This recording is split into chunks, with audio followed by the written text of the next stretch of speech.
Hi, I'm Gary Bernier, and Kimberly's invited me here to talk with all y'all about personalities and psychological testing tools and what that can mean to your business. I work with small businesses and large corporations, helping them put together really high-performing teams.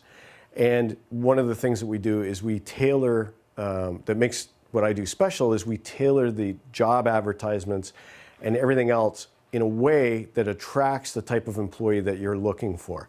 So I'm going to tell you a little bit about myself, and then we're going to go into talking about the stylist. From our earlier segment, we defined the characteristics of what makes a top stylist as far as a business owner is concerned. So then we're going to, as a salon owner, what do you want from an employee? So we're going to take those characteristics, we're going to look at them again, and then we're going to talk about that in terms of the psychological tool, and then talk about the language that you would use to then attract somebody. So I help people understand their natural abilities, and we all sort of come wired with our own natural abilities. And what I really want to help people do is tap into their excellence zone. And this is where the three parts of your brain come together. So as a past stylist, or having stylists work for you, you know that the way that they think they can improve themselves is to go find out how to do a new haircut or get better at their coloring, improve their technique. Well, that's the cognitive side of the brain. And in the business world, that'd be somebody going and getting an MBA or adding to their knowledge. So lots of people will focus on the knowledge component or the how they do things, and they may or may not pay attention to some of the other factors. One of the factors is the why do you want to do it? So it's the affective side of the brain, which is your emotional involvement. And you may hear your stylist talking about, contributing back, sharing, wanting to do nice things for people, making them feel good, that sort of thing. That's their motivation. That's why they got into the business, is they like feeling good. They want to make other people feel like that. That's that affective side coming through. And when they're happy and feeling that way, they do their best work. And then down at the bottom is how they take action. And that's some of what we're going to get into when we talk about the psychological tool. Is there's a certain pattern in the way that people will take action when they actually do a job, based upon just their natural makeup. And sometimes that works out better for certain jobs than other jobs. And it's not that we're trying to pigeonhole anybody or put a box around them. It's just there's characteristics, as you saw in the earlier segment, that make for a good employee in a certain job role. And those people are attracted to that type of work. And when you have a mismatch, then you've got a misfire, and we all know what happens there. It might work for a little while, and then it sort of just evaporates, it fades away, and then you've got to make a tough decision.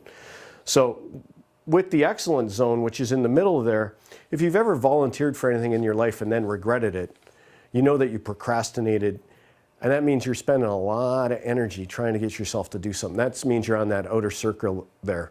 You're spending way too much time trying to achieve something. When you're in the zone, things come easy. They happen quickly for you, and time passes by very quickly. This, to a stylist, may be when they're coloring, could be when they're cutting hair. They go into their element, and they're there, and that's when they're doing their absolute best work. You're asking them to do paperwork? That may not be in the zone for them. They may struggle with that, and that's why it might be taking them extra time. They may procrastinate some of those things because that's not their zone of excellence. So, you have to have understanding for when your employee's in their zone and when they're doing their best work, and sort of the activities that are not their best work, and figure out how you're going to manage those things for them. Everybody has things in their life that they're really, really good at, and things that we wish we never did. Those would be the incompetent, the competent, the good, and the truly excellent. And if you think about it, do you really want to have your stylist making outbound phone calls to make sure that their clients are going to show up the next day? That may not be what they're even good at, and it may not be what they want to do, and therefore your results are going to be really poor. They might be excellent at doing hair. They may not be good at lining up the appointments, making the calls, and all the rest of that stuff. You might want to move that off to somebody else that has that area of expertise. So even with inside your business, you might want to look at the different job functions, the different roles, and line up the people specifically for those job roles. Because when you create that disconnection, you might get okay, you might get good, But if you're truly trying to grow your business, you want to get as much excellence in each role as you can possibly get. And sometimes that means, making your producer, setting them up to produce as much as they possibly can. And that may be the key to your success.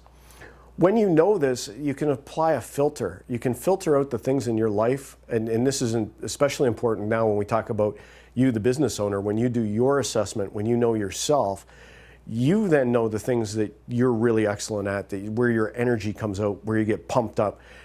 And you can then filter out those distractions. You can figure out the tasks that you need to delegate to somebody else that has more natural excellence and natural desire to do that type of work.